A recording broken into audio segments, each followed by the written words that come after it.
ابرار صاحب میرے ترقی سے خوش تھے. وہ اسے اپنی کامیابی مانتے تھے. اکثر کہا کرتے تھے، آپ لمبی ریس کے گھوڑے ہیں میاں، بس ذرا دھیان رکھنا، ہٹ ہو جائے تو دماغ نہ خراب کرنا، اور فلاپ ہو جائے تو الزام کسی اور کو مت دینا. کامیابی اور ناکامی ایک ہی سکے کی دو پہلو ہے، اور یہ سکہ آپ کا ہے. اسی زمانے کی بات ہے کہ ایک دن مجھے حکم ملا، شام کو ضرور آئیے، کچھ بات کرنی ہے. میں پہنچا تو بہت تکے تکے سے لگ رہے تھے. آداب سلام کے بعد دیر تک چپ بیٹھے رہے. پھر بولے، میاں آپ تو جانتے ہیں میں حجرے کا فقیر ہوں، نہ کہیں جاتا ہوں نہ کسی کو بلاتا ہوں. نئی نسل مجھے جانتی ہی نہیں، اور جانے والے ختم ہوتے جا رہے ہیں. اور یہ فلم انڈسٹری تعلقات کی دنیا ہے. آپ ہوشیار آدمی ہیں، بات کرنے کا فن جانتے ہیں، رائٹر بھی اچھے ہیں، کیوں نہ ہم دونوں مل کر کام کریں. میں وکٹ سنبھالتا ہوں، آپ بیٹنگ کیجئے، کیا خیال ہے؟ ایک آسمان جھک کر زمین کو ساتھ آنے کی دعوت دے رہا تھا. ابرار علوی اور جاوید صدیقی کا پارٹنرشپ. میری صلاحیت کو اس سے بڑا سرٹیفکیٹ نہیں مل سکتا تھا. میں جانتا تھا کہ وہ جو کچھ کہہ رہے ہیں اس میں خلوص اور ایمانداری ہے. میں یہ بھی جانتا تھا کہ ان کے پاس کام بہت کم ہے اور صحت بھی گرتی جا رہی ہے. بلغمی کانسی اور ڈائبٹیز جیسی بیماریاں انہیں کوکھلا کر رہی ہیں. انہیں میری ضرورت ہے. مگر یہ بھی جانتا تھا کہ برگد کی عظیم اور تناور درخت کے نیچے اگے ہوئے پودوں پر کسی کی نظر نہیں جاتی. بہت دیر سوچنے کے بعد ڈرتے ڈرتے وہ بات کہہ دی جو سوچ رہا تھا.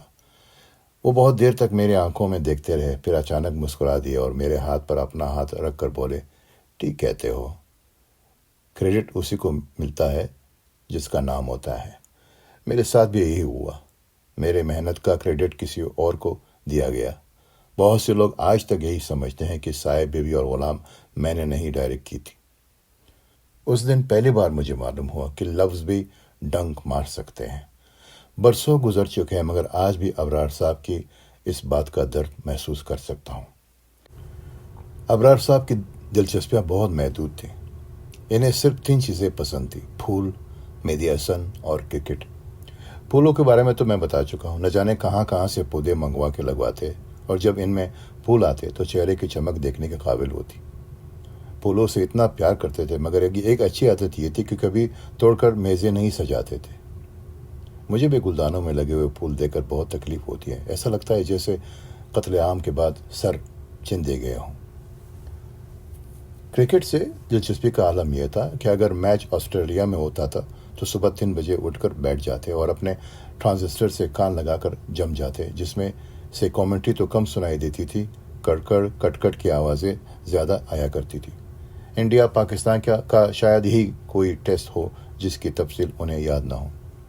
جہاں تک مجھے معلوم ہے ابرار صاحب کو موسیقی سے کوئی خاص دلچسپی نہیں تھی، مگر نہ جانے کیسے انہیں غزل، اور وہ بھی مہدی حسن کی غزل کا چسکا لگ گیا. بس پھر کیا تھا، مہدی کا وہ کون سا کیسٹ تھا جو ابرار صاحب نے حاصل نہ کر لیا ہو. زیادہ تر ایسا ہوتا کہ شام ہوتی، بوتل کھلتی اور مہدی کی سیرکار آواز ساتھ دیتی تو دنیا کی ہر مصیبت بے حقیقت معلوم ہونے لگتی. آئے کچھ ابر، کچھ شراب آئے، اس کے بعد آئے جو عذاب آئے. یہاں میں ایک راز کی بات بتا دوں. ابرار صاحب کی انگلش اور ہندی جتنی اچھی تھی، اردو ان کے مقابلے میں کمزور تھی. بول چال کی زبان کے بادشاہ تھے، مگر ادب و شعر کے معاملات میں الجھ جاتے تھے. کوئی مشکل لفظ آ جائے یا کوئی شعری ترکیب سمجھ میں نہ آئے تو پریشان ہو جاتے تھے. اکثر رات گئے فون آ جاتا، ارے بھائی اس لفظ کا کیا مطلب ہے یا اس شعر کا مفہوم کیا ہے. وہ میرے بزرگ بھی تھے اور استاد بھی، مگر اردو کے معاملے میں شاگرد بن جاتے تھے، اور اس رشتے پر انہوں نے کبھی شرمندگی کا اظہار نہیں کیا. فلمی دنیا کے علاوہ ایسی کوئی جگہ نہیں ہے جہاں آرٹ اور بزنس ایک دوسرے کا ہاتھ پکڑ کر چلتے ہوں، مگر اس کے باوجود آرٹسٹ اور بزنس مین کی دوری برقرار رہتی ہے. ابرار صاحب آرٹسٹ تھے. وہ اس شخص کا ذکر بڑے ہی والہانہ انداز میں کرتے تھے جو ان سے بڑا آرٹسٹ تھا، اور یہ ایک ایماندار فنکار کی پہچان ہے.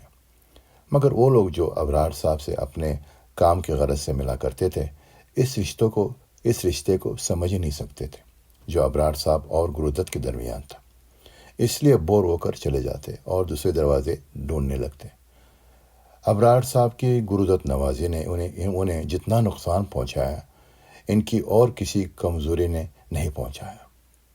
گرودت ان کی طاقت بھی تھی اور ان کی سب سے بڑی کمزوری بھی۔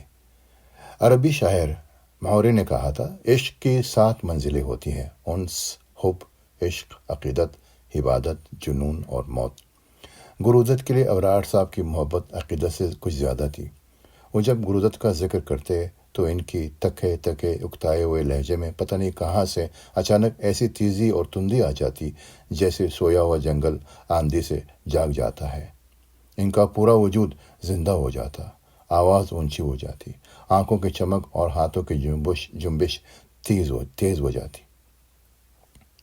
انہیں گرودت کی ایک ایک بات اور ایک ایک ادا یاد تھی۔ اپنی پہلی بار کی ہائی ہیلو سے لے کر آخری ملاقات تک وہ کون سا لمحہ تھا جو وہ بھول گئے ہوں۔ ناگپور سے LL.B کرنے کے بعد بامبے اس لیے آئے تھے کہ بڑا شہر ہے، کورٹ کچہریاں بھی بہت سے ہیں، کہیں نہ کہیں تو ایک اور کالے کوٹ والے کی جگہ نکل ہی آئے گے۔ بمبئی میں ایک رشتے کے بھائی کی گھر ٹھہرے جن کا فلمی نام جسونت تھا۔ گیتا بالی کی بہنوئی تھے اور چھوٹے موٹے رول کرنے کے علاوہ گرودت کے پروڈکشن ڈپارٹمنٹ میں بھی کام کرتے تھے۔ انہی جسونت جی کے ذریعے فلم بازی کے سیٹ پر گرودت سے ملاقات ہوئی اور گرودت نے اس نوجوان وکیل میں نہ جانے کیا دیکھا کہ پوچھا، میرے فلم کے ڈائلاگ لکھو گے؟ ابرار الوی نے کہا، ضرور لکھوں گا۔ اور پھر یوں ہوا کہ اس دن سے لے کر آخری فلم تک گرودت کے تمام فلموں کے ڈائلاگ صرف اور صرف ابرار الوی نے لکھے۔ ابرار صاحب گرودت کے رائٹر بھی تھے، اسسٹنٹ بھی، ڈائلاگ رائٹر بھی، ڈائریکٹر بھی، دوست بھی اور رازدار بھی۔ گرودت کی زندگی میں بہت سے ایسے گوشے تھے جن تک ابرار صاحب کے سوا اور کوئی نہیں گیا۔ گرودت کی زندگی اور موت پر بہت سی جھوٹی سچی کہانیاں بنائی گئی، مگر حقیقت کیا تھی یہ صرف ابرار صاحب جانتے تھے، یا اب میں جانتا ہوں، مگر میری زبان بھی ابرار صاحب سے کہی ہوئی وعدے نے بند کر رکھی ہیں۔ وہ اپنے گرو کی بید نہیں کھولنا چاہتے تھے، تو میں اپنے گرو کی راز کیوں کھولوں؟ ابرار صاحب انسانی سیرت کو بہت اچھی طرح سمجھتے تھے۔ ان کے چھوٹے چھوٹے نکڑے ہوئے جملے انہیں مکالمہ نگاروں میں ایک الگ اور ممتاز مقام دیتے ہیں۔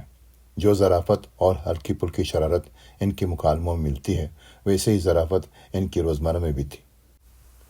ITV اردو کے لیے میں ایک سیریل کرتا تھا جس کا نام تھا جاوید صدیقی کے مہمان۔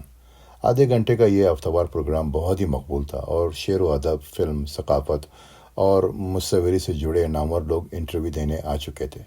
میں نے ابرار صاحب کو دعوت دی تو کہنے لگے، میں ضرور آؤں گا اور اپنی تشریف بھی لے کر آؤں گا۔ بات ہنسی میں ٹل گئی، مگر جب ابرار صاحب اسٹوڈیو آئے تو ان کے ہاتھ میں اسکوٹر کی پہیے کی سائز کا ایک ٹیوب تھا جس میں ہوا بھری ہوئی تھی۔ میں نے پوچھا، یہ کیا ہے؟ فرمایا، یہ میری تشریف ہے، پہلے یہ رکھی جائے گی پھر میں بیٹھوں گا۔ پتہ چلا کہ ان کی ریڑھ کی ہڈی بڑھ گئی ہے اور بیٹھنے میں تکلیف ہوتی ہے، اس لیے ٹیوب کا استعمال کرتے ہیں۔ کہنے لگے، میاں، میری بیماری سے ثابت ہوتا ہے کہ انسان واقعی بندر کی اولاد ہے، مگر اللہ کا شکر ہے کہ دم زیادہ نہیں بڑھی ہے، ورنہ ایک زپ پیچھے بھی لگانی پڑتی۔ جملہ چست کرنے میں بھی تکلف سے کام نہیں لیتے تھے، چاہے سامنے والے کو اچھا لگے یا برا، وہ اپنے دل کی بات کہہ دیا کرتے تھے۔ ایک مشہور ڈائریکٹر تھے، ان کی ایک فلم بہت کامیاب ہوئی اور ڈائریکشن کے لیے فلم فیئر ایوارڈ ملا۔ کچھ دن بعد معلوم ہوا کہ اپنی اگلی فلم میں وہ خود ہی لکھ رہے ہیں، تو ابرار صاحب سے رہا نہ گیا۔ ایک پارٹی میں ملاقات ہوئی تو ڈائریکٹر صاحب کے کندھے پر ہاتھ رکھا اور بڑے پیار سے بولے، یہ لوہے کی گڑیا بھی عجیب چیز ہے، سنا ہے جس سے ملتی ہے وہ رائٹر بھی بن جاتا ہے۔ ڈائریکٹر صاحب پر جو گزری ہوگی اس کا اندازہ کیا جا سکتا ہے، مگر اس کا فائدہ یہ ہوا کہ انہوں نے فلم لکھنے کا ارادہ ترک کر دیا۔ ایسا ہی ایک مزیدار قصہ اور بھی یاد آتا ہے۔ ایک دن میں اور ابرار صاحب کسی بحث میں الجھے ہوئے تھے کہ ان کے ایک رشتہ دار آ گئے۔ ابرار صاحب نے فائل بند کیا اور بہت دیر تک عزیزوں اور رشتہ داروں کی خیر و عافیت معلوم کرتے رہے۔ جب کافی دیر ہو گئی اور یہ سمجھ میں نہیں آیا کہ ان حضرت کی آمد کی وجہ کیا تھی تو رہا نہ گیا۔ پوچھا، اچھا میاں، یہ تو بتائیے کہ یہاں میرے پاس کس کام سے آنا ہوا؟ وہ صاحب مسکرائے اور کہنے لگے، جی کام وام تو کچھ نہیں، جوہو آیا تھا، سوچا آپ کو بھی دیکھتا چلوں۔ ابرار صاحب اپنے وقت کی بربادی پر بنا کر بولے، میاں میں کوئی قطب مینار ہوں کہ دلی آیا تو دیکھتا چلوں، اگلے دفعہ کوئی کام ہو تبھی آئیے گا۔ ان کا بے باک اور بے لاگ ہونا کبھی کبھی خطرناک صورتحال پیدا کر دیتا تھا۔ جب جانکی کوئٹر کا بنگلہ چھوڑ کر اوشیوارا اندھیرے میں رہنے آئے تو پاس ہی ملت نگر تھا، جس کے مسجد میں کچھ جوشیلے مسلمانوں نے ایسے لاؤڈ سپیکر لگا رکھے تھے کہ اذان کے وقت ملت نگر تو چھوڑیے، آس پاس کا علاقہ بھی تھرا اٹھتا تھا۔ ابرار صاحب نے ٹرسٹی صاحبان کو سمجھانے کی کوشش کی تو وہ سمجھنا دور کی بات ہے، سننے کے لیے بھی تیار نہیں ہوئے۔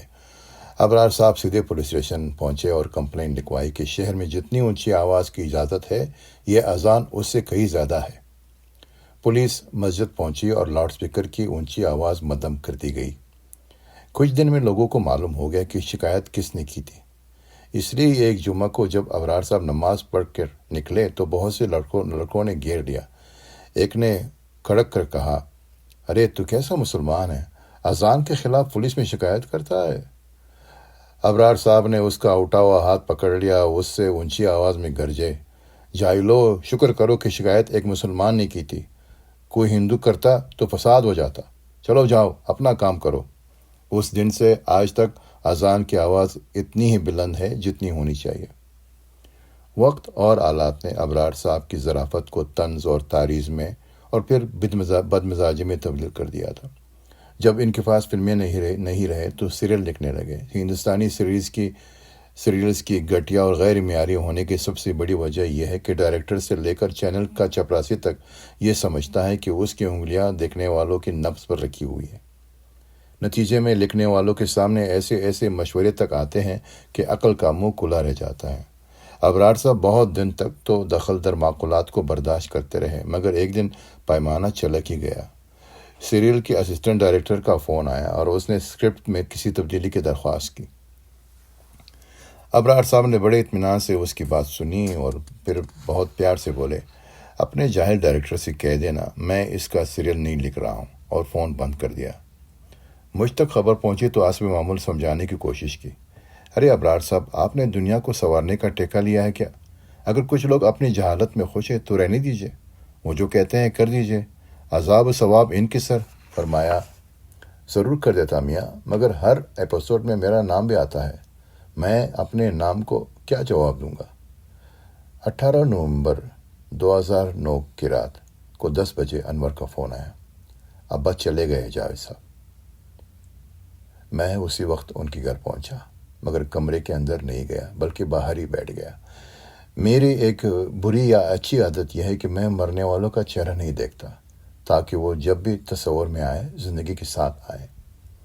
ابرار صاحب کی سٹنگ روم میں بیٹھے بیٹھے میں انہیں یاد کرتا رہا اور میرے نظریں گرودت کی تصویر پر رک گئی جو ایک سائڈ ٹیبل پر رکھی ہوئی تھی۔ کتنی مماثلت تھی ابرار الوی اور گرودت کی زندگی میں۔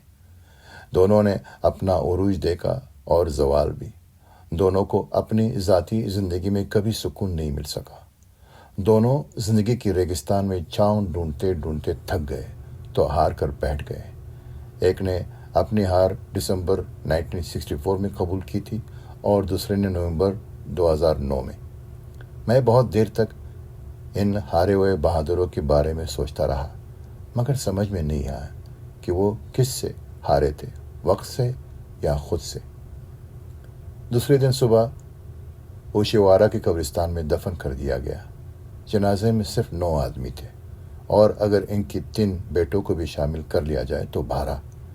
یہ اس آدمی کا آخری سفر تھا جس کی ایک ایک لفظ پر لاکھوں ہاتھ تالیاں بجانے کے لیے اٹھ جایا کرتے تھے۔ اس دن فاتحے کے لیے بھی کوئی ہاتھ اٹھانے والا نہیں تھا۔ افسوس، برسوں لگی رہی ہے جب مہر میں کی آنکھیں، تب کوئی ہمسا صاحب نظر بنے ہیں۔